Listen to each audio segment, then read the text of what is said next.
pensar que la salud es algo integral, que la salud se construye desde muchas perspectivas, el arte es una y muy importante. Y por eso decía que me parece muy interesante que todos los que estamos acá hoy seamos de distinta filiación profesional, de diversas filiaciones profesionales. Me parece que eso hace a esta idea de salud que tiene que ver con la salud integral, con cómo la pensamos y demás. El otro día, cuando pensábamos la temática de hoy, pensábamos el aislamiento y obviamente en relación al aislamiento forzado que implica la pandemia, ¿sí? ¿Qué tema? ¿No? Un tema algo, digo, importante para pensar en este contexto. Así que la idea es que charlemos un poco, porque este tema del aislamiento y el tema de la pandemia en realidad nos está atravesando a todos, y hay un punto donde nos atraviesa a todos por igual, aunque podamos dar respuesta de distinta manera, y podamos ir acomodándonos a esta situación de distinta manera, ¿sí? Pero digo, a todos nos afecta, digo, a los profesionales de la salud, a los de otros campos, es decir, que el aislamiento es algo que nos iguala. Yo digo que hay algo de este virus y de esta enfermedad que en un punto es bastante democrático, y es en ese punto, en el punto de igualarnos, ¿sí? Pero al mismo tiempo que es democrático en ese punto, también devela y pone de manifiesto ciertas cuestiones. Algo que puso de manifiesto es el tema de las personas mayores, de los derechos de las personas mayores, de las formas de vida de las personas mayores, creo que puso en tela de juicio y puso sobre el tapete la cuestión de las residencias geriátricas, pone también de relieve la atención en salud de las personas mayores, digo, si es suficientemente integral o no, y pone también de relieve cómo construimos la vejez, digo, en qué momento, cuándo decidimos hablar del tema, cuándo decidimos mirar el tema, ¿sí? Y hay un punto que es muy interesante en relación al aislamiento, porque yo creo que para los que, o para los que son más jóvenes, me parece que pone en cuestión y pone a revisar qué pasa con el aislamiento, qué pasa con un sujeto en situación de aislamiento, tenga la edad que tenga en este punto, ¿sí? Porque digo, cuando hablamos de las residencias geriátricas, estamos hablando también de un aislamiento forzado y donde la regulación y la posibilidad de salida de ese aislamiento es casi nula, ¿sí? Entonces digo, me parece que la cuestión del aislamiento abre una dimensión que es muy interesante en ese punto. A ver, a mí me parece que al menos mi idea de este encuentro y de este intercambio es, bueno, por ahí ir planteando algunas cuestiones, pero a mí me interesa mucho escuchar también lo que ustedes tienen para decir, para preguntar, para intercambiar, ¿sí? Así que en algún momento vamos a abrir el juego a que también aparezcan las preguntas, los comentarios, las reflexiones. Obvio, obvio. Me parece que ahí está lo enriquecedor de estas situaciones, ¿sí? De estas situaciones virtuales que también vienen a cambiarnos un poco las formas de comunicarnos, de intercambiar y de mantener viva la reflexión, en definitiva. A ver, otra cuestión, digo, que me parece en este contexto, en esta época, es, digo, empezar a pensar, valga la redundancia, con qué categorías vamos a pensar estas cuestiones. Digo, porque me parece que todo esto trae aparejado seguramente cierto nuevo orden en lo vincular, en las formas de relacionarnos, en las formas de pensar el aislamiento, en las formas de pensar el contacto y la presencialidad, y otras tantas cosas que me parece que por ahí exceden el objetivo de este encuentro, pero digo, sin duda me parece que estamos frente a algo bastante novedoso, ¿sí? Bastante nuevo y que nos sacude bastante, porque me cuesta pensar que las cosas vuelvan a un estado anterior, en un punto. Y además, me parece que en ciertas situaciones, como yo daba el ejemplo de las residencias geriátricas, digo, requerirían, ¿no?, que podamos reflexionar suficientemente para que no se vuelva a un estado anterior. Digo, algo así como aprovechar la visibilidad que esta pandemia y estas situaciones tan novedosas que la pandemia trae aparejadas, nos develan, nos permiten ver, nos permiten visibilizar, y que se hayan visibilizado. Porque también otra cuestión que yo digo es, bueno, las personas mayores salieron del closet, parece, ¿sí? Digo, para algunas políticas, para algunas cuestiones, para algunas cuestiones sociales, digo, se empieza a poner el foco en las temáticas relacionadas con la vejez, el envejecimiento o con las personas mayores, ¿sí? Pongamos donde pongamos ese límite más menos difuso, más menos estadístico, más menos demográfico, pero que marca, ¿no? Marca una suerte de sector social, de grupo social. Pero que bueno, me parece que se trata de que vayamos en el transcurso de la charla deconstruyendo algo de eso, desarmándolo y viendo de qué hablamos cuando hablamos de vejez, de qué hablamos cuando hablamos de envejecimiento y estas cuestiones. Bien. Alejandro, te quiero hacer una pregunta antes que avances. Algo, ¿cómo se siente? ¿Qué nos podés decir vos desde tu perspectiva de psicólogo? ¿Qué siente, cómo se siente en realidad una persona mayor en este aislamiento, en donde los afectos para ellos son sumamente importantes y que en este momento estamos privados del abrazo, de vernos, de tocarnos, cuando la persona, el adulto mayor, es una necesidad primordial, ¿no?, de todo eso? Sí, ¿cómo se siente? Yo creo que se siente igual que cualquiera de nosotros frente a esta situación de vernos privados de ese contacto, de ese vínculo estrecho, de esa cuestión cercana. Una primera cuestión que me gustaría debatir y intentar desarmar es que las personas mayores son personas muy fuertes en un punto, digo, emocionalmente, digo, se puede tener deterioro físico y emocionalmente ser muy fuerte. Digo, porque ahí entramos en cierta cuestión que tiene que ver con los prejuicios, con cierta estigmatización que se hace a veces de la persona mayor y que no es tal. Les voy a contar una experiencia que me toca a mí vivir desde el Ministerio de Salud en relación a las personas mayores.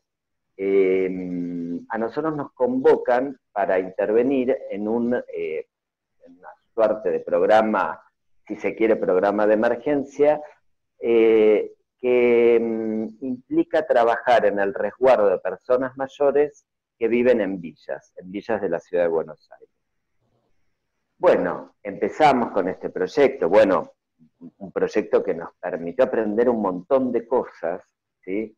Y entre tantas cuestiones que aprendimos que primero, los que llegan a viejos, yo viejo lo digo con un sentido muy, afectuoso y respetuoso del término, ¿sí? Viejos o personas mayores, nos encontramos que aquellos que llegan, o aquellos que envejecen en situación de villa o de barrio vulnerable, ya de por sí hay ahí una fortaleza para resistir ese contexto, ¿sí?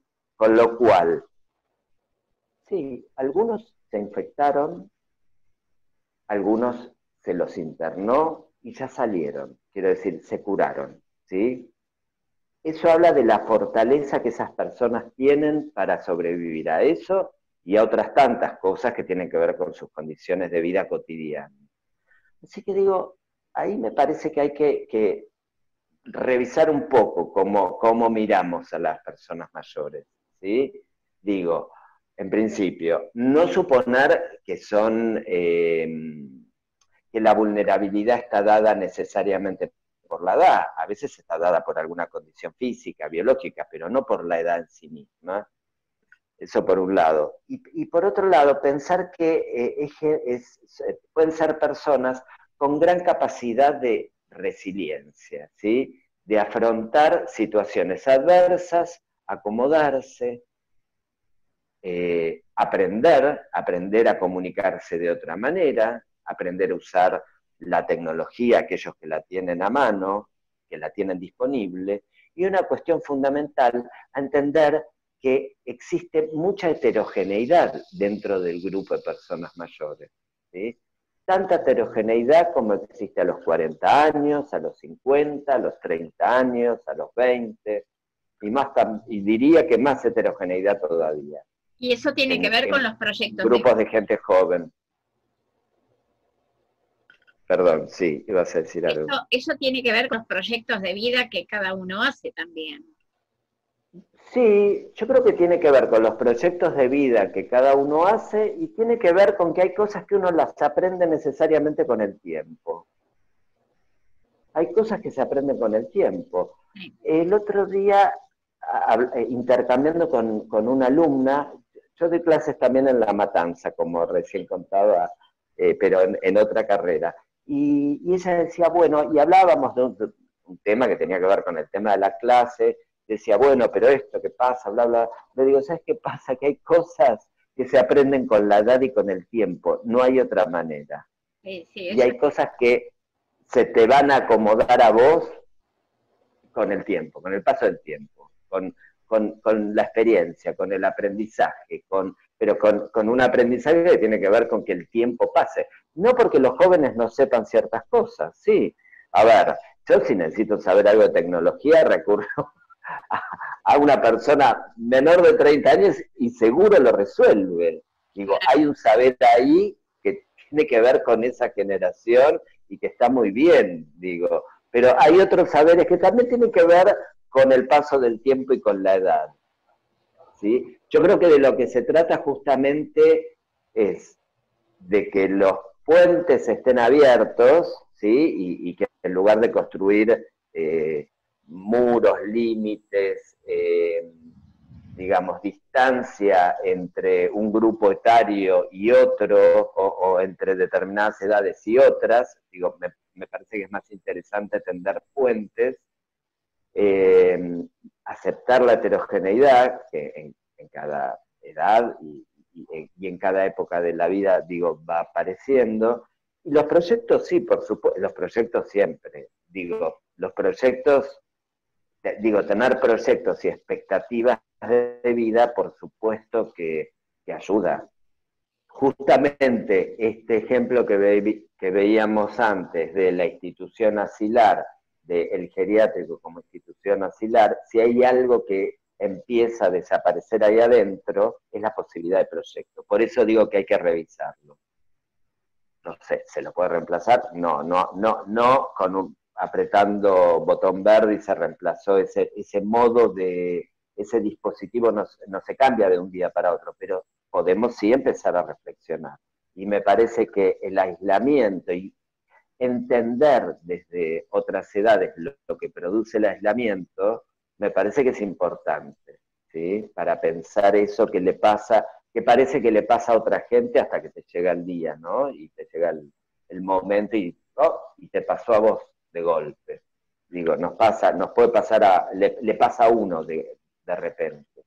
estar en esa situación, estar en esa edad, estar frente a ciertas decisiones o necesidades que en algún momento nos pueden llegar a todos, ¿sí?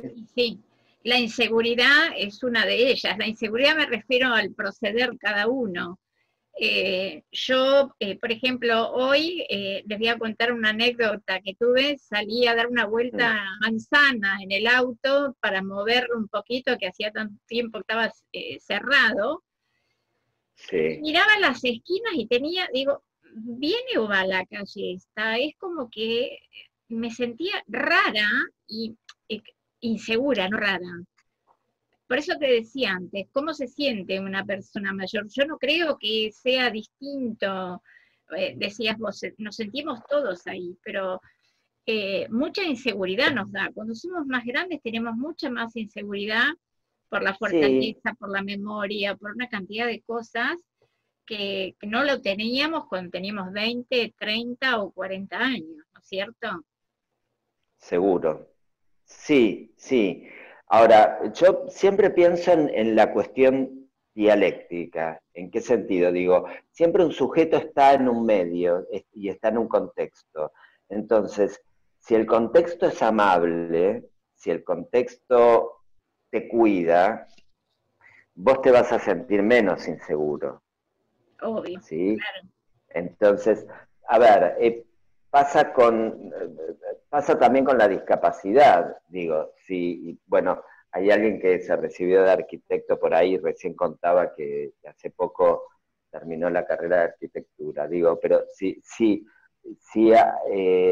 frente a ciertas discapacidades el entorno es más amable, el entorno acompaña, el entorno no se transforma en un obstáculo, la paso mucho mejor.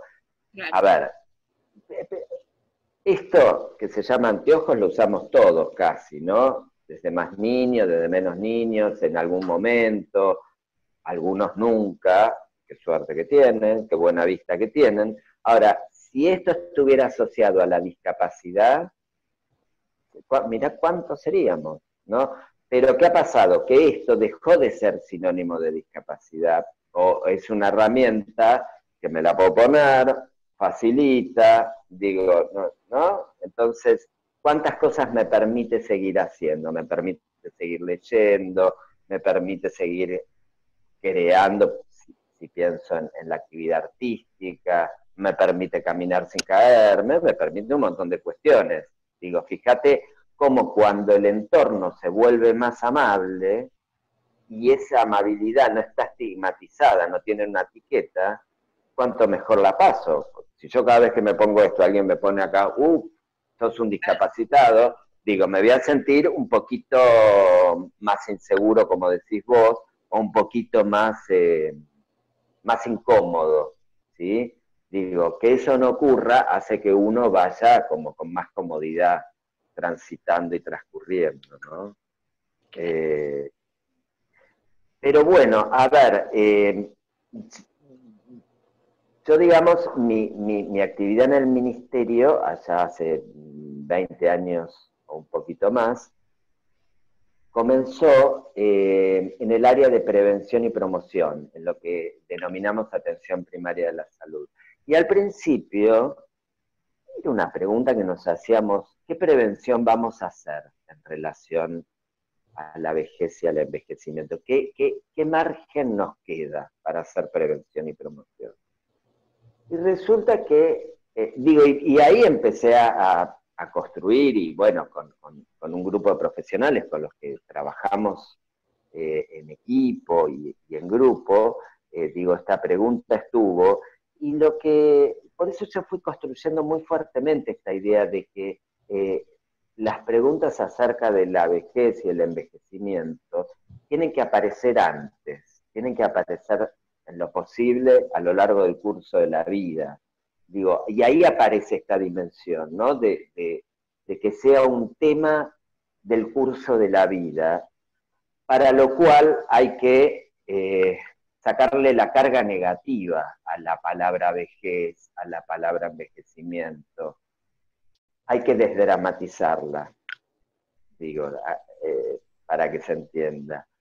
Y eso me parece que es muy importante para lograr buenas situaciones. Ahora uno dice, bueno, y entonces, el que ya tiene, no sé, 80 años, 70, 75, o que pueda ya estar en alguna situación más compleja o más complicada, no hay prevención, sí que hay prevención.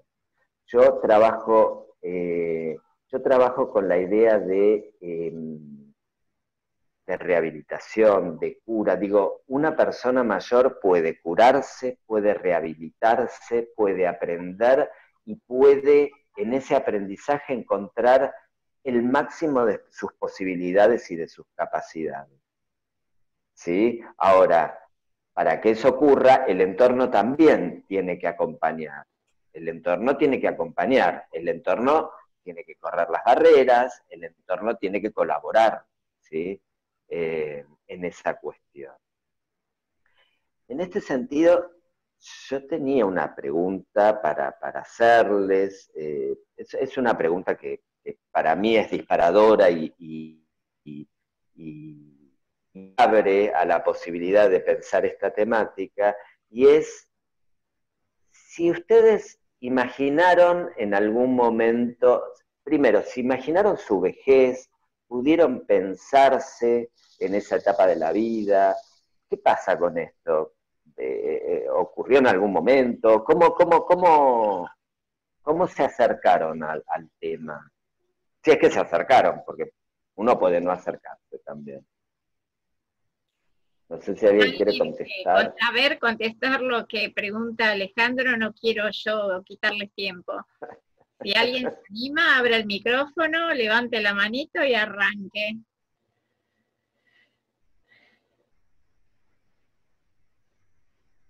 ¿Viste? No se animan, ¿eh? No se animan. No, nadie quiere hablar. Con algo cortito. Ah, bueno, María, vamos, a ver.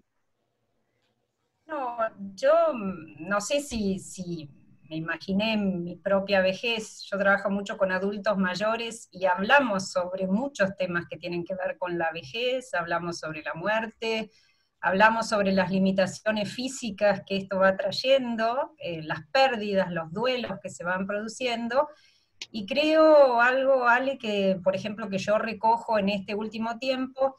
Los adultos que están bien cognitivamente, que han llegado a los 80, 85 en buen estado, también fue un aprendizaje para ellos empezar con estas nuevas tecnologías que para los de sub 30 son facilísimas, pero bueno, los que son adultos mayores a veces les cuesta. Yo estoy trabajando de manera a distancia y bueno, aparecen con las cámaras boca abajo, aparece la imagen boca abajo, no Claro. entra el micrófono, se olvidan de conectar alguna cosa. Bueno, con estas limitaciones creo que en este tiempo van ocurriendo muchas cosas que después nos quedarán como anécdotas, pero que son así reales. Y otra de las cosas que yo te quería preguntar es, porque yo lo veo a lo mejor por mi madre. Mi madre tiene 85 años, súper independiente, vive sola, está muy bien.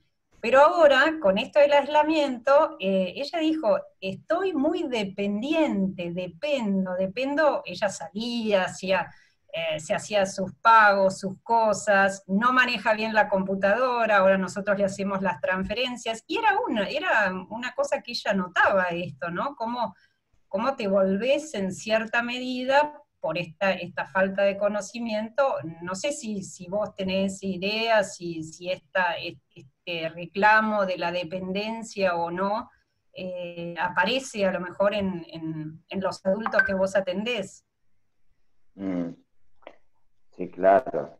Sí. Sí, la dependencia, bueno, vos estás hablando de una persona que además venía siendo muy autónoma, por lo que me decís, muy independiente. Entonces, digo, ¿cómo cuidar ahí que esa autonomía continúe? ¿No? Porque me parece que ahí está la cosa, ¿no? En promover esa autonomía. Yo digo que cuando una persona mayor es autónoma, a veces conviene correr es mejor correr, para mi punto de vista, correr cierto riesgo, pero que mantenga la autonomía, ¿sí? Porque porque eso es muy, muy saludable. Digo, la autonomía es saludable, ¿sí? Yo el año pasado estuve en Italia en una experiencia con cooperativas en la ciudad de Trieste, ¿sí? Y algo que promueven fuertemente, digamos, Trieste tiene toda una tradición, bueno, tradición en la desmanicomialización y tradición en la desinstitucionalización. Casi no hay geriátricos, casi no hay instituciones geriátricas. Ellos, ese tipo de instituciones y dispositivos los tienen para casos muy extremos y ya son casi más instituciones de cuidados paliativos que para residencia de una persona mayor. Esto no quiere decir que están ni desatendidos ni por fuera de un abordaje. Al contrario, están con un abordaje, podría decirte, o un monitoreo casi de 24 horas, ¿sí? Pero trabajando en el caso a caso, trabajando la situación por situación, viendo las necesidades y requerimientos en cada una de esas situaciones. Entonces digo, lo que hay que evaluar siempre en estas situaciones es, bueno, a ver, cómo facilitarle, en este caso, bueno, vos hablas de tu madre, pero sin que pierda la autonomía, ¿sí? Dándole esa cuestión de que ella pueda hacer, de que ella pueda aprender, y con paciencia, obviamente, porque, sí, por ahí es más lento el aprendizaje, pero está bien. Digo, vos seguramente no estás pensando que ella tenga que salir a correr como un atleta de 20 años, pero dentro de sus posibilidades, de sus condiciones, que mantenga, que siga ejercitando su autonomía y que ahí pueda aprender estas nuevas cuestiones que sí, que es un tema para todos, digo, todos tuvimos que virtualizar todo, digo, los que damos clases también tuvimos que, todo lo que era una cursada, un cuatrimestre, meterla dentro de una computadora y que todo transcurra ahí. Bueno, eso tiene una complejidad, nos cansa, nos estresa, ellos también se cansan, se estresan. Lo que digo es, confiemos en que tienen recursos para salir de ese estrés, de ese cansancio, de esa situación de angustia por momentos. Y yo, ¿sabes qué descubro en la clínica con personas mayores? Que lo que funciona es que ahí hay que, digo, por ahí no es demasiado psicoanalítico lo que voy a decir, pero hay que alentarlos, hay que decir, bueno, hay que ponerse, viste, un poco directivo en ese sentido, decir, bueno, lo voy a alentar, lo voy a sostener, porque aparece esta cosa de creer que es algo que le pasa a ellos, nada más. No sé cómo lo vivís vos en relación a ella, o qué te devuelve ella, pero algo de eso seguramente debe haber, ¿no? Como que es una tragedia personal. No, yo la acompaño en lo emocional, los hijos, nosotros somos varios hermanos, lo acompañamos en lo emocional. El tema es que a veces la disminución visual y todo, bueno, eso te juega en contra para poder manejarte, pero yo siempre lo que le rescato es que lo importante también es poder decidir qué querés en la vida y tomar tus propias decisiones. Y que otros te hagan las cosas no significa que vos no decidas. Vos sos el que podés decir, yo quiero esto, Exacto. Siempre hablamos hasta, incluso dice, si me llegaran a internar, no me dejen hacer tal cosa. O sea, se han podido dar diálogo de esa naturaleza, de decir, bueno, ¿qué es lo que vos querés? En el caso de, porque bueno, siempre piensa, estoy en aislamiento, de pronto me tienen que internar, bueno, ¿qué quiero de mi vida? Y bueno, me parece súper saludable poder charlar con los padres, bueno, con adultos mayores, con quien sea, de estas cosas que podrían llegar a pasar hipotéticamente, y bueno, pero que uno puede adelantarse o charlarlas, y esto creo que baja también el tema de la ansiedad, de de esta gran expectativa, viste, que tenemos de incertidumbre, de exceso de futuro, yo creo ahora que estamos siempre pensando qué va a pasar y qué voy a Es hacer bueno. mañana. Sí, es tal cual. El exceso de pasado y de futuro nos mata de alguna manera, ¿no es cierto? Ahora vivimos el hoy nada más, ¿eh? Sin futuro. Ahora es hoy. Pero es muy buena esa metáfora, la de exceso de futuro. Bueno, me gusta, y porque uno puede pensar también el exceso de pasado, es un tema, exceso de presente, por ahí tenemos, qué sé yo, es una posibilidad. Yo te quería preguntar, María, cuando hablas de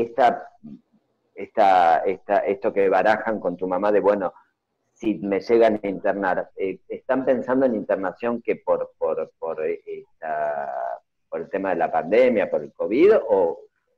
No, mamá General. tiene un problema coronario y bueno, viste que los pacientes con problemas coronarios tienen esto de que, bueno, y si en algún momento me pasa o en algún momento les mejoran los parámetros, igual se sigue controlando, pero bueno, más allá yo pienso de lo que tenga la persona, nadie está exento, que a lo mejor No, no por puede supuesto. pasar algo, pueda empezar alguna enfermedad, y eso es lo que me parece muy rico poder hablar, ¿no? En este momento. Más allá sacando al tema particular de mi madre, ¿no es cierto?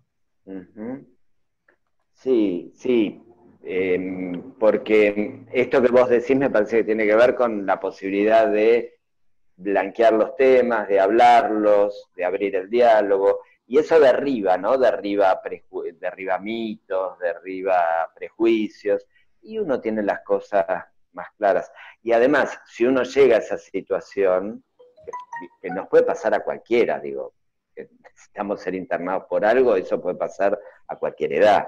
Digo, cuanto más preparado está uno y en mejor estado está, mejor la va a pasar también, ¿eh? Mejor va a atravesar esa situación. Sí, me parece importante eso de decir. Me gustaría hacerte una preguntita. Bueno. ¿Tenés acceso o estás en contacto con algún geriátrico en esta etapa del coronavirus?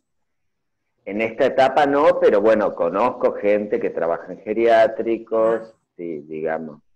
Quería, que estaba pensando en qué, por ejemplo, en qué actitud, porque por ejemplo, gente que por ahí está en condiciones psicológicas o psíquicas para entender lo que está pasando, si ellos qué reacción han tenido frente a esto, si los ha asustado más, si, como a todos, como vos decís bien, por supuesto, pero si se sienten como más endebles frente a la situación, que son los más perjudicados, que son los más factibles de ser contagiados, y todo esto ha traído en algún momento alguna reacción en gente de mayor edad, que por ahí en la mayoría de otros jóvenes, ¿no? El tema de la pandemia. ¿Cómo lo has vivido? ¿Cómo lo has sentido? Yo no diría que hay mayor, mayor temor o más. De hecho, y los datos, digo, si lo respaldan, es la gente de mayor edad es la que mejor se supo manejar. Correcto. Digo, la que más respetó las medidas, los que más cumplieron con las normas. Digo, así que no hacía falta ninguna medida, prohibitiva respecto a la circulación y demás, porque, lo que se ha visto, al menos por los medios incluso, de transgresión ha sido gente más joven, no claro. La gente grande. Yo creo que con respecto al tema de los geriátricos, a veces también las noticias, las formas de abordar son un tanto catastróficas, y eso sí genera cierta confusión, porque si uno piensa en los geriátricos son instituciones cerradas, digo, por más que la letra y la ley diga algo muy lindo como son instituciones de puertas abiertas, generalmente, y además por una cuestión nuestra, cultural, digo, la persona que va a un geriátrico es cuando ya aparece alguna patología, aparece alguna situación que dificulta mucho vivir en su medio habitual, ¿sí? Entonces, digo, más que generar pánico, ahí me parece que hay que tomar medidas más racionales, más coherentes. Digo, si hay una situación de contagio dentro de un geriátrico, por ahí lo que hay que hacer es, bueno, mantenerlos ahí adentro. Digo, las internaciones en hospitales o sanatorios tienen consecuencias que no están buenas para las personas mayores. Digo, pueden generar escaras, generan otros trastornos, generan infecciones. Digo, se mete a la persona mayor en un lugar lleno de virus, digo, más allá de la pandemia, digo, siempre pasa eso, ¿no? Entonces tienen que tener un tiempo de internación prolongado en función de los antibióticos que les tienen que dar para después externarlos, etcétera, digo, o sea, es una situación, es una complejidad que cuanto más se la puede evitar, mejor. Digo, entonces, hacer esta cuestión de sacar personas mayores de un geriátrico y llevarlas a un sanatorio, la verdad que no me parece algo demasiado racional y a favor de lo que implica el tratamiento de este virus y de esta situación. Vos hubieras aislado ese geriátrico, lo hubieras mantenido ahí. Exacto, y que se curen ahí adentro, digo, con medidas obviamente sanitarias, evitando todo lo posible el contagio entre, ¿no?, los que conviven, etcétera, pero digo, los geriátricos, además por normativa, tienen que tener una cantidad de espacio, de metros cuadrados, de distribución de camas, que perfectamente permiten acondicionar un espacio adentro que permita el aislamiento de aquella persona que se la detecte con la infección. Porque no todos los casos, además, tienen síntomas. Y esto ha pasado bastante en las personas mayores, ¿eh? Una pregunta, no es un dato menor, con respecto a las estadísticas que uno escucha todos los días, ¿no? Que dice, hay una cantidad de gente contagiada, otra cantidad de gente curada y una cantidad de gente fallecida. Hay una diferencia muy grande entre los que han sido contagiados durante todo este tiempo y la gente que se ha recuperado. Y los fallecidos no son muchos, ¿no es cierto? ¿A dónde está la otra cantidad de gente que no se dice? ¿Cuál? ¿A dónde está la gente? Porque te dicen, son, no sé, 20.000 las personas que están... claro, sí, entiendo. 1.200 son las... ¿Y los otros 19.000 dónde están? Claro. ¿Dónde están los que no fueron dados de alta? Claro. Los que no se murieron y los que no se curaron. Y no, bueno, son cuestiones estadísticas. Bueno, hay 3.000 y pico de personas en hoteles en el centro directamente, por ejemplo. 3.000 y pico de personas en hoteles en el centro, internadas. Sí. Hay mucha gente que viajó o que está haciendo las cuarentenas y que son positivos en sus propias casas. Hay un montón de eso. Hay barrios cerrados, un montón de eso. ¿Entendés? Claro. Entonces, por ejemplo, hay barrios, por ejemplo, que están cerrados y hay gente positiva que está en otro lado y hay barrios cerrados, hay todas esas cosas. No solo están en camas. ¿Entendés? Exacto. Entonces, esto es historieta, sí. Hay toda una movida, igual. Es toda una movida, sí, claro. Es toda una movida. Ahora, hay una cuestión que también a mí me gusta tratar de desmitificar, porque también de los casos de fallecimiento se dice, bueno, un alto porcentaje es de mayores de 70 o de 75 años. Ahora, si uno revisa las estadísticas 2019, 2018, digo, para atrás, uno puede ir hasta el 2015, y ve en las estadísticas de la OMS, digamos, uno tiene que mirar aquellas estadísticas donde la causa de fallecimiento sea por enfermedad. Y ve, por ejemplo, en el caso de la gripe o en caso de otras enfermedades, y la proporción, más o menos, es bastante similar, ¿sí? ¿Qué quiere decir esto? Que sí, la gente mayor sí es la que más se muere en comparación con otros grupos etarios. Y además hay un cambio favorable, si uno quiere, en la salud de la comunidad, de la sociedad, y es que de un tiempo a esta parte hay mucho menos mortalidad infantil, ¿sí? Por suerte. Entonces digo, ese dato, más que sí, en cualquier enfermedad uno encuentra que los mayores de 70 se mueren más, son los que más se mueren. Bueno, si uno compara con esas estadísticas, encuentra que esta estadística no es tan diferente. Ahora, ¿por qué me gusta remarcar esto? Porque yo estoy en contra de algo, en contra de este intento de plantear al COVID-19 como la muerte de los viejos, como el virus de los viejos, como el virus que ataca a los viejos o a las personas mayores. No, ataca a cualquiera. Y como en la estadística de cualquier enfermedad, uno encuentra que las personas que más fallecen son las que tienen más de 70 años. ¿Se entiende? Digo, lo que me parece que hay que desarticular ahí, que es no pensar a esta como la enfermedad de las personas mayores. Digo, es una enfermedad que le puede atacar a cualquiera. Digo, porque ahí sí entramos en la cuestión estigmatizante. Cuando uno dice, no, bueno, sí, cuando en los medios o en ciertos lugares se empieza a reproducir esta idea de la enfermedad de las personas mayores. No, no es la enfermedad de las personas mayores. Es la enfermedad que, como decíamos hace al que principio, los jóvenes se cuiden menos. Hace que los jóvenes se cuiden menos. Que hace que los jóvenes se cuiden menos. Claro. Totalmente. Hace que los Rompen la jóvenes se cuiden. cuarentena. Claro, y que además a un adulto mayor lo mires con cara de, uy, que no se me acerque. O sea, digo, tremendo, ¿sí? En términos sociales.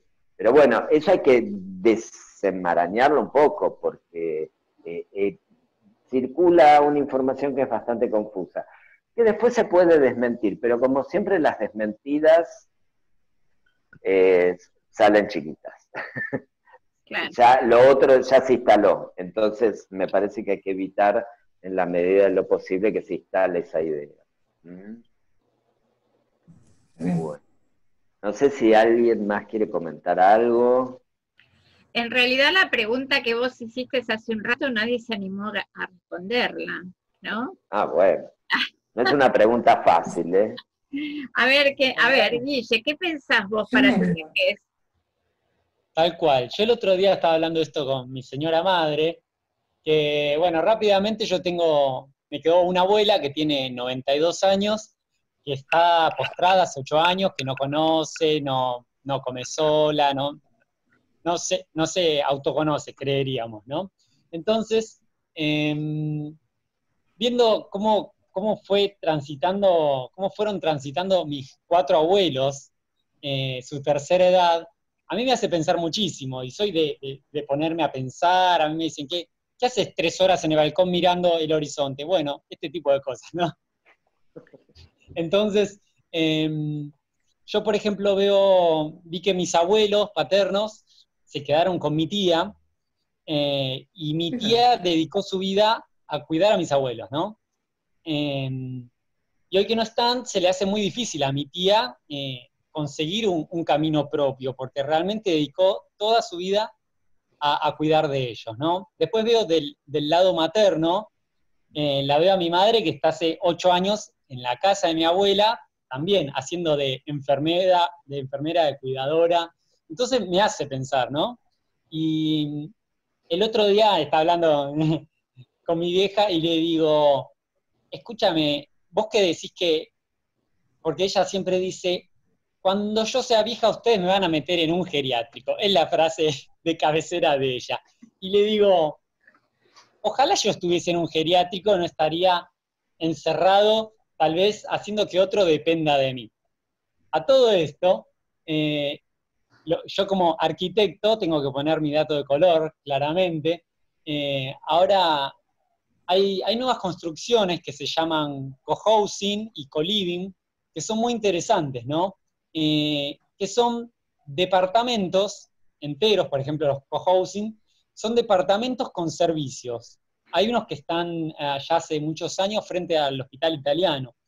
Entonces, cada persona puede ser autónoma, puede seguir viviendo en su departamento con sus muebles, cosas que lo hagan sentir que están en su ámbito, ¿no? Porque tienen escrituras, se compran esos departamentos, tienen su cocina, su baño, su dormitorio, son completos, y cada uno tiene sus cosas.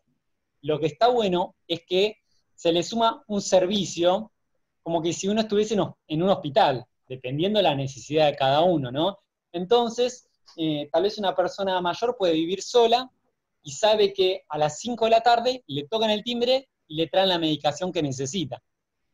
O le tocan el timbre y a tal hora le vienen a limpiar, o a tal hora le vienen a buscar las sábanas.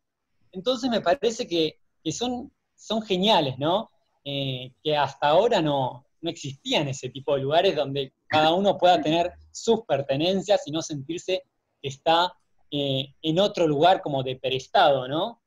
Incluso tienen actividades para los que pueden moverse por diferentes lugares del edificio. Hay lugares en común donde se juntan, hay actividades, están buenísimos. Entonces cada tarde tienen actividades programadas y cada uno, el que quiere, puede bajar y participar de eso, ¿no? Entonces me parece que está buenísimo porque también es como una pequeña comunidad, ¿no? Donde cada uno no se siente solo y se siente acompañado tal vez con otras personas que están viviendo lo mismo, o que tal vez los hijos no pueden ir a visitarlo todos los días, o no pueden estar presentes todo el tiempo, ¿no? Entonces es un alivio para los hijos porque saben que también están en su lugar y están siendo cuidados al mismo tiempo, ¿no? Entonces yo creo que en esto la arquitectura y las nuevas formas de vivir cambiaron, y es una nueva opción que está buenísimo. Y hay hay geriátricos incluso, Guille, hay geriátricos que tienen todo ese estilo y que son como si fuesen hoteles directamente, ¿no? Claro. Incluso la gente puede entrar y salir, la familia puede entrar y salir cuando quiere, quedarse a dormir con ellos en su lugar. Hay muchas cosas muy interesantes que se han hecho desde la arquitectura últimamente, pensando ya en los adultos, ¿no? En la vejez. En la vejez, exacto. Tal cual. Sí, eso es muy, muy importante.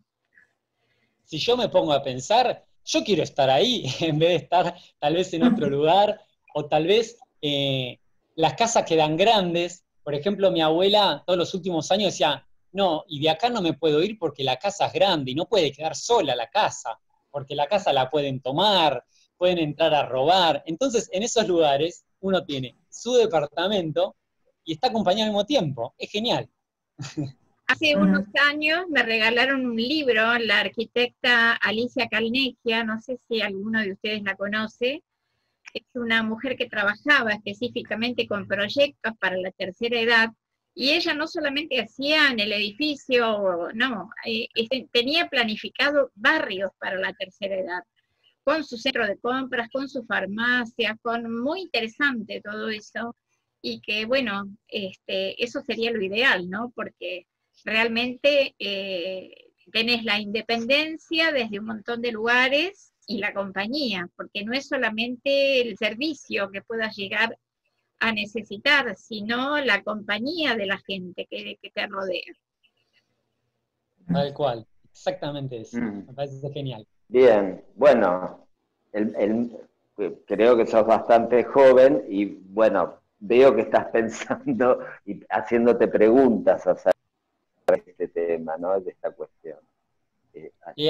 Anteayer cumplí 32, así que ya empiezo a pensar. Bueno, anticipadísimamente.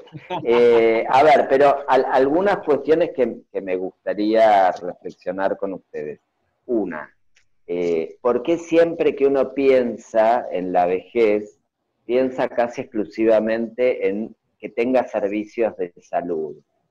Servicios de salud sería igual como una especie de mini sanatorio cerca, ¿no? Ya sea la vivienda asistida, etcétera. Digo, por lo menos para ponernos entre signos de pregunta, ¿no? ¿Por qué pensamos eso? Digo, ¿por qué no pensamos? ¿Cómo? ¿Por qué no en el teatro, en el cine? ¿Por qué no en el teatro, en el arte, claro. Perdón, en la sexualidad del viejo? La sexualidad de esa persona. Digo, ¿por qué no le arman un pub abajo para que pueda tomar un trago a las 7 de la tarde? ¿Qué sé yo? Digo, ¿no? Pensemos, porque eso es una cuestión, por lo menos, que dejo abierta la pregunta.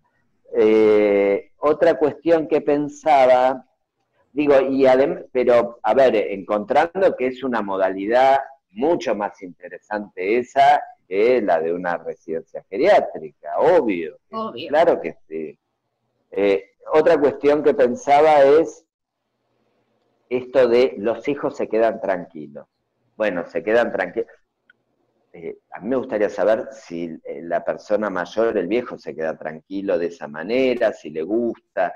Digo, hay ahí también que empezar a incluir la voz de los protagonistas, ¿no? Y pensaba también en la accesibilidad a estos dispositivos, a estas residencias. Digo, algunos podremos, otros no. Digo, ¿se entiende? Digo, en ese punto, que también es un punto que roza la residencia geriátrica, es un punto que está bastante privatizado en el sentido de que no es tan observado por las políticas públicas relacionadas al envejecimiento, o si se lo ve, no se acciona suficientemente, ¿sí? ¿Se entiende esto? Digo como para revisar esas cuestiones. ¿Por qué? Porque yo insisto en una cuestión. Los rockeros ya son viejos. ¿Entiende? ¿Verdad? Mick Jagger es viejo, digo, y anda a decirle que le pones un sanatorio cerca solamente. Sí. No sé si le interesa, va a querer un escenario, ¿no? Y seguir cantando, supongo, o una guitarra, o una cuestión.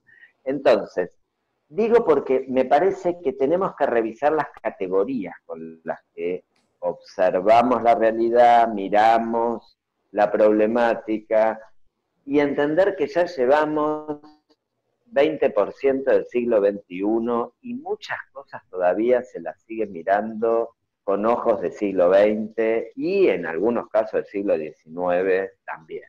Entonces, digo, ¿no? Hay que pensar estos escenarios, hay que pensar esta situación, hay que pensar también en algo que hoy decía María, ¿no? Que decía exceso de futuro, y yo pensaba si eso no tiene que ver con la incertidumbre, que es algo que ya es propio de nuestra época. O sea, suponer que va a haber un momento sin incertidumbre es medio una utopía. O sea, la falta de incertidumbre es como una utopía, pensar un mundo sin incertidumbre. Entonces, la incertidumbre me parece que llegó para quedarse. Digo, y con todo eso tenemos que pensar. Y en definitiva pensar que es entonces una situación compleja, que requiere un anteojo complejo para observarla, para mirarla, para intentar comprenderla. Ya lo binario no alcanza, ¿no? Esta cosa de geriátrico sí o no alcanza. Digo, bueno, ver cuándo sí, cuándo no, ver, digo, complejizar, ¿no? Las posibilidades de abordaje. Pero bueno. Yo puedo decirte algo. Yo lo que pienso es que en realidad uno asocia a la vejez ya en el campo de las dificultades de poder manejarse por sí mismo. Entonces, uno asocia en general a la vejez, en realidad, con las personas que ya tienen muchas dificultades para poder autoabastecerse. Y por eso es que generalmente lo asocia a la salud. Entonces es ahí donde está ese campo. Aquel que tiene la posibilidad de manejarse libremente, aquel que tiene todas las potencialidades, por lo menos de caminar, bueno, sí, los lentes, por ahí está un bastoncito, bueno, ese tipo de cosas, pero puede ir al cine, Claro. moverse Sí. por sus propios medios, hasta te diría, algunos en silla de ruedas, pero están vitales. Total. Esa vitalidad no da una sensación de vejez. Generalmente la juventud toma a esa persona como dificultosa en el manejo o en el trato cuando le exige a él tener que atender Claro. permanentemente, o cuando le cuesta dialogar con esa persona. Y por eso dice, a ver, ¿qué hago? Bueno, lo pongo en un lugar donde realmente lo puedan atender y a su vez yo no lo puedo atender, y ahí es donde sufre el conflicto. Mientras tanto, la persona es joven. Hoy en día, mucho más. Entonces, si tiene 80 años y maneja computadora y qué sé yo, y bueno, ahí está, es una Claro. vieja bárbara, te contestan. Pero si la tenés que ayudar para ir al baño, la tenés que bañar, ya no, ya empieza a molestar un poco. Y está esa cosa de, bueno, mirarse el ombligo, que también tenemos todos, y que por el lado ya cuando un viejo empieza a ser descartable porque lo tenemos que atender demasiado, ya ahí las cosas cambian, ¿no? Y yo creo que ese es el tema más grave a tratar, ¿no? El resto, bueno, mientras que te autoabastezca, será. Bueno, pero vos Como la dijiste algo, persona, chao. algo que es interesante, que es a qué se asocia la palabra vejez, ¿sí? Claro. Por eso, digo, hay que empezar a desarmar eso, y que la palabra vejez se pueda asociar a la heterogeneidad de posibilidades. Estará aquel que sí, bueno, por ahí tenga alguna dificultad, más, menos, pero también está el que no las tiene. Y no tiene por qué parecerse a uno de 20, no tiene por qué parecer de 20, porque también en relación a lo estético aparece algo de, digo, cuando una persona estéticamente sigue siendo más o menos agraciada, y parece que cuando mantiene algún rasgo de la juventud, ¿por qué? ¿No puede haber una estética de la vejez que sea distinta? ¿Se entiende lo que quiero decir? Digo, porque ahí también tenemos que desarmar cierta construcción social que es muy fuerte. Yo creo que algo se va desarmando, no. Me parece que algo se va desarmando. Miremos las fotos de nuestras abuelas, digo, uno ve las fotos de ahora y algo cambió, ¿no? Algo cambió entre las fotos de aquella persona hace 30, 40 años atrás y las de ahora, las formas, las actividades, lo que una persona de determinada edad, no importa, digo, de 60, de 70, de 80, hace, es distinto, ¿sí? Y es más, de hecho, hace 30, 40, 50 años atrás, que una persona llegase a los 80 era un hecho bastante exótico, ¿sí? Hoy por hoy llegan a los 90 muchas personas. Más. Y más también, digo, para... Todos debemos tener ejemplos en la familia de diferentes situaciones. Yo, por ejemplo, Claro. Mi mamá cuando fue abuela tenía 40 años. Uh-huh. Y yo me enteré el viernes que voy a ser abuela y tengo 65. Y yo me acuerdo que yo la veía a mi mamá y veía que era felicitaciones, primero. Estaba para surgir medias. Y yo con 25 años más ahora tengo unas ganas y una cuestión vital que querés hacer 1000 cosas todavía. Por supuesto. También tiene que ver la época, ¿no es cierto? Porque ella también se debe haber sentido así ya grande, como que la vida ya estaba, ya había criado sus hijos, ya era abuela y ya estaba, ¿no? Ahora hay otros. Sí, tal cual. Ahí es donde están lo que vos preguntabas recién, qué es lo que uno proyecta en su vida para hacer cuando seas grande. Sí, qué es lo que proyectás, qué es lo que la sociedad te prepara, y ahí está también en ver uno lo que quiere tomar y lo que no quiere tomar, ¿sí? De ese lugar que la sociedad me prepara, ver qué uno quiere seguir aprendiendo, porque uno dice, la tecnología, sí, puede ser un obstáculo, puede costar más, menos. Ahora, también puede ser una oportunidad. Digo, y hoy, que estamos en esta situación de aislamiento y demás, la tecnología puede ser la posibilidad de que una persona mayor esté conectada con sus hijos, que esté, digo, en contacto, que los hijos puedan hacer ir viendo cómo está esa persona. Digo, pues no está mal lo que decía Guillermo, sí, no sé, yo acá veo Guillermo, Hagi. Esto digo, porque es lícito también que los hijos estén preocupados por los padres y por ir regulando esta situación. Ahora digo, también tenemos que ver qué quiere ese padre, qué quiere esa persona, qué quiere ese adulto mayor, ¿sí? No es que está mal que un hijo se preocupe por sus padres, no está mal, está bien, al contrario. Pero digo, también hay algo de la época que hay que verlo como una oportunidad, ¿sí? Porque si no solo nos quedamos con el obstáculo, con el impedimento, con la limitación, y al lado de eso hay otras cosas que ocurren. Digo, al lado de la limitación por ahí también hay una capacidad de esa persona, algo que puede seguir desarrollando, que puede seguir aprendiendo. A ver, yo cuando me pregunté por mi vejez, me dije, yo quiero seguir aprendiendo en la vejez. Algo, no sé qué, pero quiero seguir aprendiendo, y algo que a mí me genere interés, me mueva el deseo. Será una carrera, será una disciplina, sea lo que sea, seguir aprendiendo algo. Digo, me parece que ahí está ahí hay una dimensión, por lo menos, interesante para pensar lo preventivo, la posibilidad de mantener cierta situación hasta que uno elija lo posible, que ya no le interesa más la cosa, ¿no? Pero me parece que ahí hay una punta interesante, ¿sí? Muchas puntas, una sola, ¿no? ¿Cómo? Muchas No, por supuesto. Pero digo, el interés, la pasión por aprender algo, por seguir haciendo algo. Yo daba, y decía lo de los rockeros, porque digo, los rockeros, el rock nace que en la década del 60, 70, digo, y los que eran jóvenes en ese momento ya son personas mayores, digamos. Y entonces, fíjate que eso ya marca otra vez que es posible. Hay otros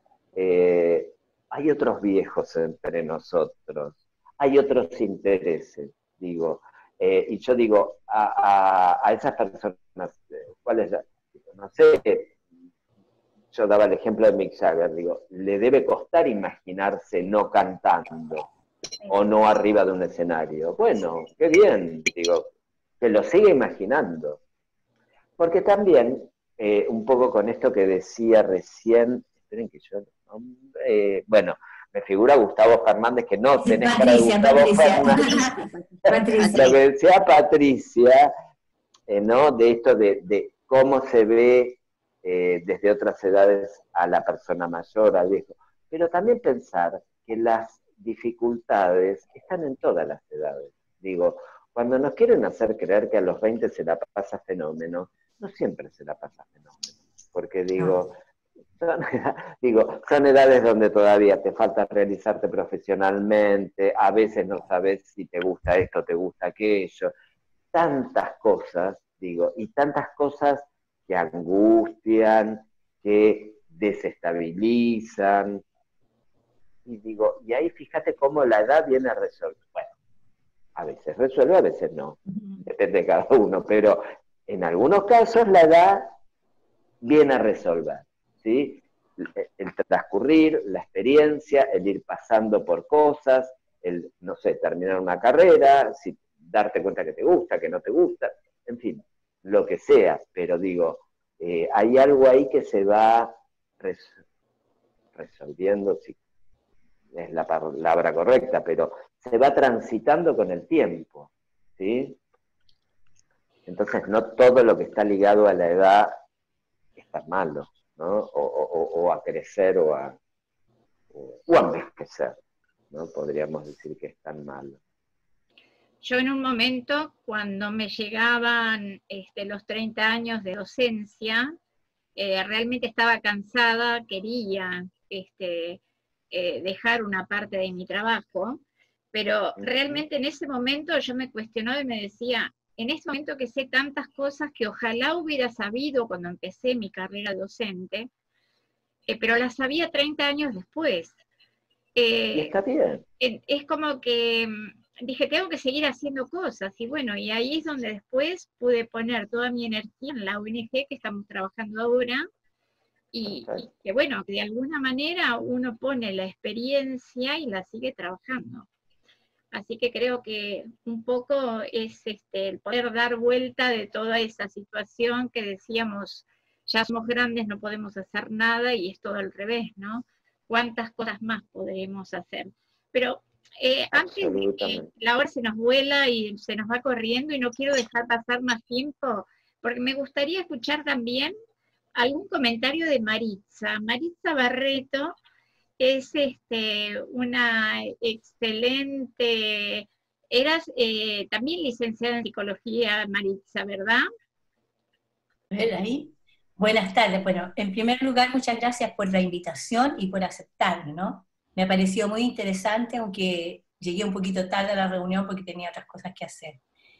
Y bueno, mira, en el caso mío, yo creo que siempre me estuve preparando de alguna manera, ¿no? Soy licenciada en psicología, especializada en psicoanálisis, psicoterapia psicoanalítica.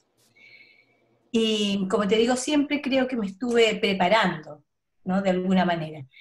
Yo recuerdo mientras escuchaba hablar, no quería hablar de mí, ¿no? Pero ya que me ponen en esta situación, yo tenía 28 años la primera vez que me separé de mi primer esposo. Y yo me sentía una anciana. Y yo miro ahora las fotos de esa mujer de 28 años y realmente estaba mal, vestida oscura, deprimida, y creía que ahí se me había terminado la vida. Bueno, creía que nunca más iba a volver a amar, ahí se me había terminado la vida. Amé muchas veces más. Luego, a los 50 años, me volví a separar de mi segundo esposo y conocí el tango, por ejemplo. El proyecto, que uno tenga un proyecto para vivir, y yo creo que en esa época, a los 50 años, viví mi adolescencia. El hecho de tener un proyecto yo creo que es muy bueno. Pongo mi experiencia, pero creo que para toda la gente de adulto mayor, que no vean ese vacío, esa falta de expectativas de vida, ¿no? Sino que siempre colocarle un estímulo, ¿no? Siempre hay algo que uno quiso hacer, o dibujar, o escribir, o aprender algo, y yo creo que eso nunca te vas a sentir vieja, nunca te vas a sentir adulta, mayor, como dicen ahora, pero la palabra es vejez, ¿no? Nunca te vas a sentir de esa manera si tienes un proyecto de vida. Y creo que el entorno tiene que ayudar a eso. Total. Bueno, gracias Alejandro por tu ponencia y por esta Gracias a idea. vos. Gracias a vos por el testimonio. Maritza es chilena y creo que ahora estás viviendo en Uruguay. Así es, bueno, eso fue un cambio tremendo que tuve, ¿no? Yo decidí, simplemente, en una semana decidí cambiar mi país. Me vine de Chile a Uruguay. Y estoy viviendo sola, por ahora soy autovalente, sigo trabajando, que creo que también eso es muy bueno, ¿no? Y hasta ahora no he permitido mucho que mis hijos se intervengan en mis cosas, me manejo sola. Pero bueno, fue un cambio importante en mi vida, cambiarme de país, ¿no? No es fácil llegar y tomar esa decisión. Siempre estuve muy apoyada por el psicoanálisis, porque yo como psicoanalista también voy a mi analista, ¿no? Entonces siempre muy apoyada en eso, y lo otro también, que tengo mucho que agradecer, que desde joven practiqué yoga.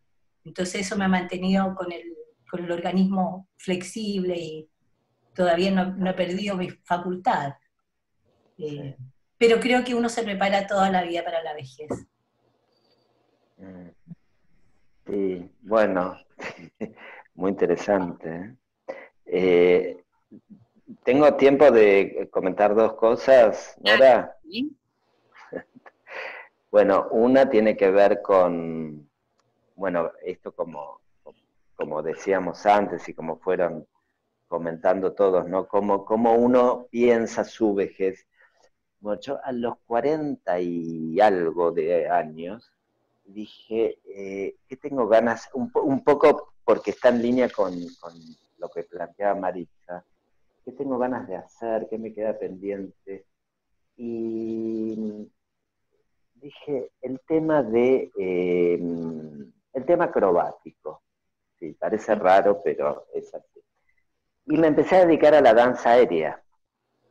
Digo, y yo decía, ay, qué raro. Yo me sentía raro porque primero yo tenía 40 y pico, estaba entre gente de 20 y pico, ¿viste? 30 y algo como mucho, con lo cual era una rareza. Pero lo tomé realmente como, primero con compromiso, con pasión, y pensando que para mí la vejez también tenía que estar ligada a algo del movimiento. Es decir, no me imaginaba mi propia vejez demasiado quietito. Y nada, ya llevo más de 10 años en esto, en esta disciplina, y donde hemos montado cosas y donde hemos hecho cuestiones, digo, y la verdad que la posibilidad de aprendizaje, aún de lo corporal, es sorprendente, digo. Por eso digo, siempre dentro del rango de posibilidades que uno tenga y que uno vaya trabajando, siempre uno tiene que apuntar a que algo del aprendizaje ahí ocurra, ¿no? Así que bueno, esa es una cuestión que a mí por lo menos desde lo personal me sirvió mucho. Y porque yo soy de la idea que si uno se dedica a una disciplina, en este caso la gerontología, para que la práctica, yo digo que hay que promover las prácticas profesionales honestas, que uno tenga honestidad en la práctica que realiza. Y para mí, la honestidad tenía que ver primero con preguntarme acerca de mi propia vejez, sino cómo puedo trabajar para o con la vejez de los otros si primero no reviso esa idea dentro mío, qué me pasa a mí con eso. Y para mí eso tiene que ver, ¿no? Con la práctica, con una práctica honesta. Eso por un lado. Y por otro lado, otra cuestión que yo empecé a encontrar en el ámbito académico o en el ámbito de la investigación o en el ámbito profesional, que ciertas categorías se volvían más difíciles de ser abordadas en relación a lo gerontológico. Entonces me parecía que el arte era una muy interesante para abordar ciertas cuestiones de una manera que a veces desde lo académico, desde ciertos campos, se vuelve más difícil. Y es así que hace 2 años empezamos a hacer un documental, que cuando lo empezamos a hacer no estaba pensado como documental, y que lo estrenamos el año pasado. Y ese documental tiene que ver con indagar estas cuestiones en personas entre 20 y 50 años, ¿sí? Más o menos en ese rango etario. Y esto tuvo que ver con una decisión, tuvo que ver con, digo, en principio con esta pregunta que uno, o que yo creo que uno tiene que anticiparlo todo lo que pueda, ¿no? De a ver qué vejez me imagino, qué cuestiones acerca de la vejez me imagino, cómo me la imagino y demás. Fue tan interesante lo que surgió en esas entrevistas de esas personas, digo, porque a veces hasta dentro de cierto pensamiento, digo, porque hay gente que viene del campo del cine, de las artes y demás, y uno dice, bueno, una mirada más abierta, más esto, más lo otro, y de golpe uno se encontraba con prejuicios, hermosamente dichos, pero prejuicios al fin.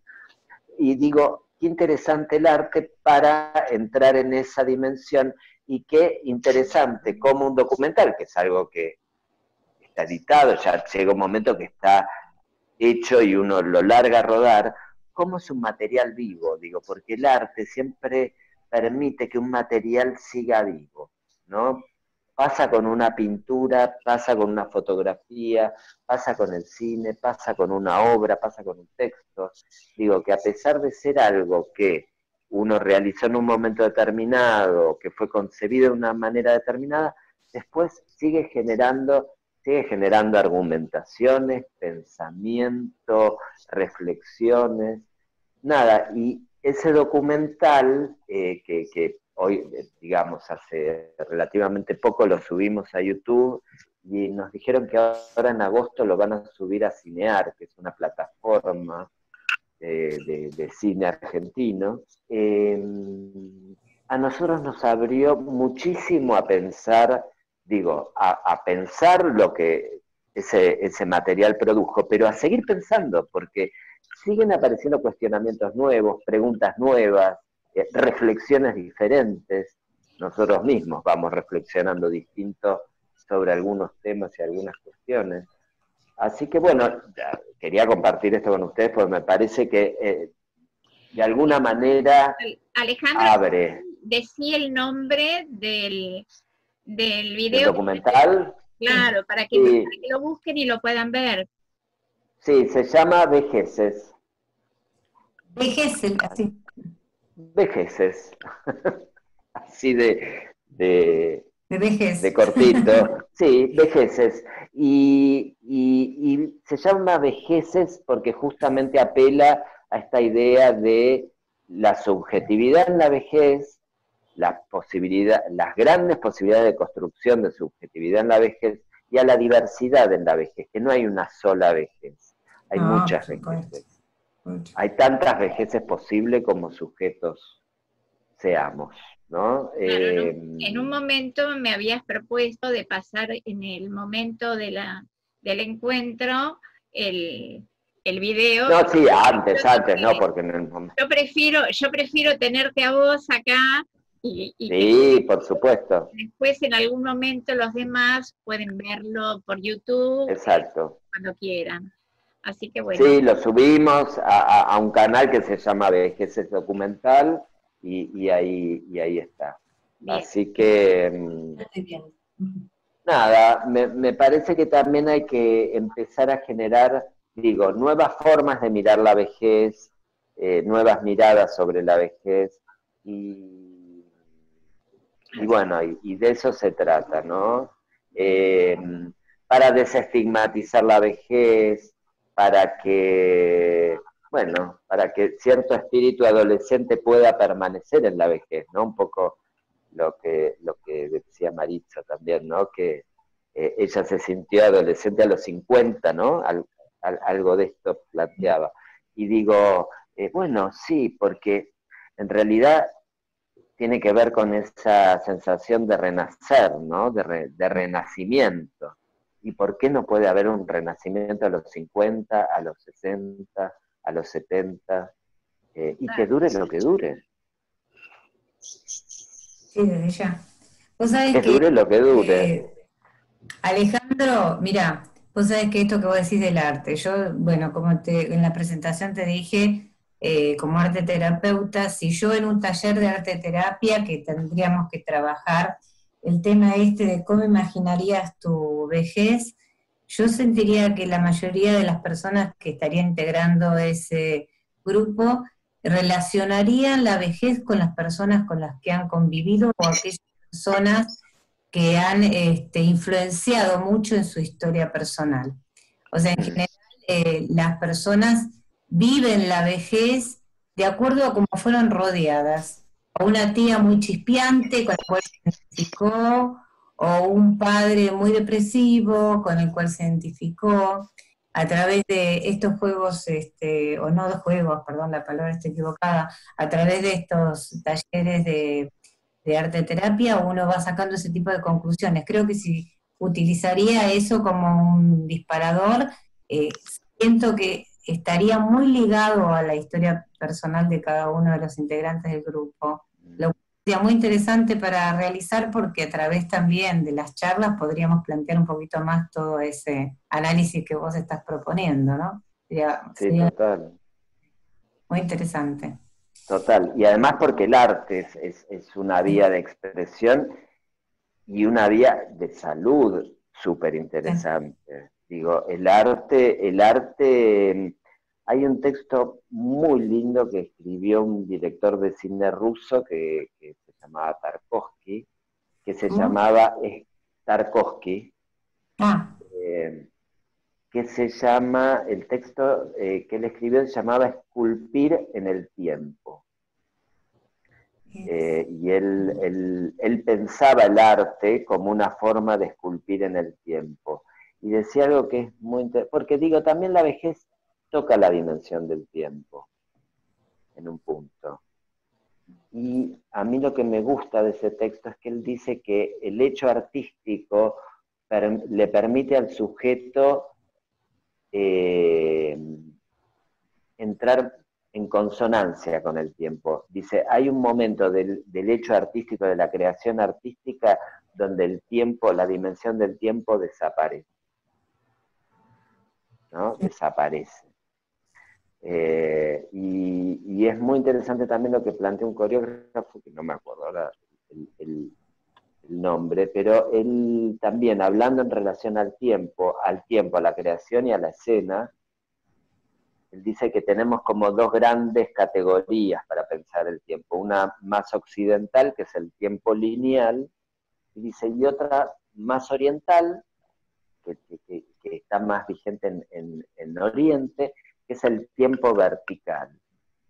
Dice, el tiempo como dimensión vertical. Una la liga más a lo masculino, que es la lineal, y la vertical la liga más a lo femenino, ¿sí? Pero la vertical tiene que ver con abrir a otras dimensiones del tiempo y de la temporalidad. Por eso esto que decía Maritza de sentirse adolescente a los 50, bueno, quizás es otra dimensión del tiempo, pero ¿por qué no permitirse esas otras dimensiones del tiempo? Que a uno lo ligan con otras cosas, que le hacen sentir bien, que lo hacen entrar en conexión con la creatividad, con el arte, con otras dimensiones, y que son saludables, ¿no? Creo yo.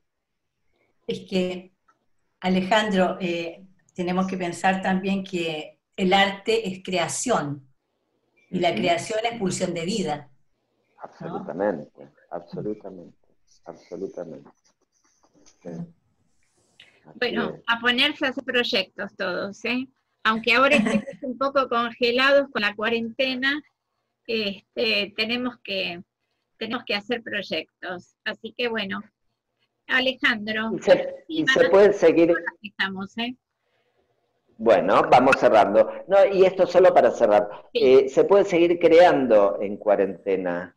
Se puede seguir creando, digo, y esto de sostener el proyecto, ¿no? El proyecto y la creatividad. A mí se me ocurrieron un par de proyectos audiovisuales que los tengo ahí, que los estamos trabajando y pensando a partir del documental, a partir de los intercambios, a partir de la cuarentena. Hay uno que a partir de la cuarentena surge, específicamente. Sí, y se puede, digo, y hay que intentarlo, por supuesto. Y es la mejor manera de no sentirse aislado. Totalmente, totalmente. Gracias por todo el tiempo dedicado y por todo tu trabajo, ¿no? Porque no es solamente el tiempo que pusiste acá, sino el cotidiano, ¿no? Pero no los voy a despedir tan rápido, porque faltan otras cosas acá.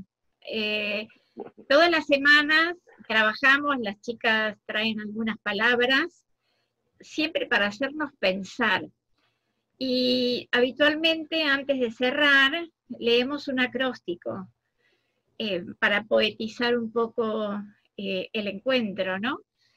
Y la semana pasada Patricia trajo una palabra que es consiliencia, había que buscar el significado y había que trabajar el acróstico.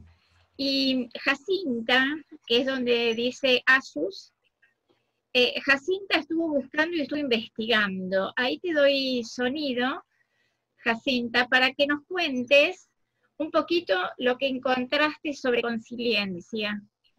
Bueno, voy a leer algo de lo que encontré, googleando, por supuesto, porque es un término para mí desconocido, que solamente buscando le di un poco de importancia, ¿no? Porque hay un montón de términos que desconocemos totalmente, que no los usamos, y aquí es lo que más o menos resumí. El término consiliencia fue puesto en circulación por William Whewell, un teólogo, filósofo y científico británico, en el año 1840. La consiliencia es la disposición para unir los conocimientos y la información de diferentes disciplinas con la finalidad de crear un marco unificado de entendimiento. Este término fue luego recuperado por el biólogo humanista estadounidense Edward Osborne Wilson, quien en 1998 escribió un libro, Consilience, la unidad del conocimiento. Él tenía la intención de vivir las ciencias y las humanidades, de unir las ciencias y las humanidades. El objetivo fundamental para él de las ciencias es establecer una unidad de conocimiento buscando la confluencia de las distintas ramas del saber. Más actualmente, 3 investigadores de la Universidad de Bogotá, Colombia, licenciados en distintas ciencias, en física, en química y en biología, escribieron un artículo, los 3 juntos, en el que se describe el desarrollo de la consiliencia a partir de la integración de saberes desde las ciencias naturales y sociales, viéndolas como un todo, como una herramienta para integrar el conocimiento. Esto permite al individuo dar una explicación sistémica del mundo que lo rodea y así sobrevivir. La consiliencia es una parte fundamental del proceso educativo. Yo lo asociaría con lo que se denomina en este momento un trabajo interdisciplinario en el campo de las ciencias, de la medicina y del arte. Si lo llevamos, digamos, mirando, por ejemplo, a un ser humano cuando va al médico, que le miran, uno estudia el pie, el otro la mano, el otro la cabeza, el otro... Entonces no logran, digamos, saber el problema real que la persona tiene. Tendría que verlo como un ser humano completo desde todos sus puntos de vista para lograr un diagnóstico justo de lo que la persona padece. Nada más por el momento. Bueno, te luciste, Jacinta, muchas gracias. Bien. ¿Alguien pudo hacer el acróstico? Ay, no sé. Betty, Patricia, Marisa. No lo hice, no lo hice. Nadie hizo el trabajo. Sí, es que Jacinta. Jacinta investigó, pero el acróstico no. Bueno, lo dejamos para la semana que viene, entonces. A ver qué aparece desde la consiliencia en el acróstico. Así que bueno, Alejandro, un placer haberte convocado, una alegría. Maritza también, realmente los aportes de todos, lo importante es justamente escucharnos entre nosotros y apoyarnos, porque eso justamente es lo que nos hace crecer, ¿no es cierto? Yo les agradezco muchísimo a todos, y la semana que viene vamos a estar de vuelta, el viernes a las 18 horas, va a venir la doctora Cecilia Serrano con un equipo de médicos también. No sé si te comentó algo María, Cecilia, que el viernes que viene va a estar ella. Te dijo. Así que bueno, los esperamos a todos, nos encantaría de que estén de vuelta, así el grupo va creciendo. Si alguien no tiene más nada para decir, vamos cerrando. ¿Algo más? Agradecerte, Nora, agradecerte la convocatoria y no se la pierdan a Cecilia, que es una amiga muy querida y muy interesante. Me gustaría decir, bueno, muchas gracias Alejandro por todos tus aportes. Y hay una frase que me quedó muy interesante, lo que vos dijiste cuando dijiste casi un poco así la cuarentena, la conciencia de la cuarentena en el sentido de que la persona en un geriátrico es como que vive una cuarentena eterna, ¿no? Una cosa así, que a lo mejor nosotros tenemos más conciencia de esta limitación. Me pareció súper interesante para analizar, porque realmente es cierto, ¿no? Nunca uno dice, sí, lo pongo ahí, lo voy a visitar, lo tomás como un objeto que decidís por él, digamos, más de una vez. Sí. Eso me pareció muy interesante. Muy interesante. Bueno, muchas gracias. A mí me pareció muy interesante el aporte de todos y todas. Sí. Y faltaría la palabra que vamos a, si querés decirlo, ¿no? Seguimos con Consiliencia. Bueno. Porque nadie lo hizo, así que lo pasamos. Muy bien, nos portamos mal. Yo no dije eso, a veces esos son prejuicios. Ay, bueno, pero no importa, me queda en el colegio eso. Muy bueno. Bueno, gracias a todos. Muchas gracias. Un beso. Gracias Alejandro, gracias por compartir. Gracias a ustedes. Gracias a ustedes. Un placer. Gracias. Gracias, Nora. Un abrazo. Gracias. Buen fin de semana para todos. Nos estamos viendo el viernes próximo. Nos vemos. Gracias. Nos vemos. Chao. Chao. Nuestro empeño es promover y desarrollar proyectos que nos lleven a una integración social y productiva para generar cambios de actitud y facilitar espacios de intercambio cultural, social y pedagógico.